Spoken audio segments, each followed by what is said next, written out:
Alam mo ba? Ready ka na bang bumirit sa non-stop kantahan ngayong Pasko?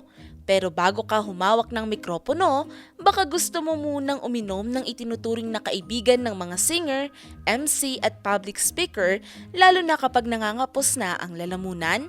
Sa mga panahong paus na ang boses dahil sa kantahan, talumpati o mahabang kwentuhan, madalas inirerekomenda ng mga lola at nanay natin ang pag-inom ng mainit na tsaang luya, isang tradisyonal na ipinasa pa mula sa mga sinaunang panahon. Oo, tama, luya raw ang dahilan kung bakit maganda ang boses nila. Nagsimula ang paniniwalang ito dahil sa natural na katangian ng luya na may anti-inflammatory at antioxidant properties.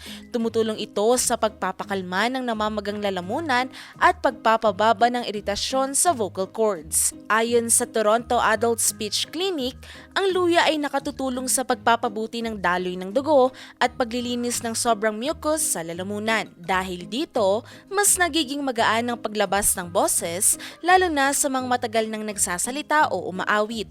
Bago pa man ang makabago at modernong medisina, ginagamit na ang luya sa mga Asian countries tulad ng China at India bilang halamang gamot, hindi lamang para gumanda ang boses, kundi pati na rin sa ubo, sipon at sakit ng tiyan. At ngayon, may mga pag-aaral na ring sumusuporta sa benepisyo ng luya, gaya na lamang ng National Institutes of Health, na nagpapakitang epektibo ito sa pagbabawas ng pamamaga at pagpapakalma ng irritated tissues, kabilang na ang mga bahagi ng lalamunan. Pinakasikat din na paraan ng paggamit nito ay sa pamamagitan ng mainit na tsaa na may halong kalamansi o lemon. Babala naman ng mga eksperto, ang luya ay hindi gamot, kaya kung may nararamdaman na malalang problema sa vocal cords gaya ng irritation, mas mainam pa rin kumonsulta sa doktor. May gusto ba kayong malaman na trivia? I-comment na yan at ito ay aming aalamin. Ngayon, alam mo na!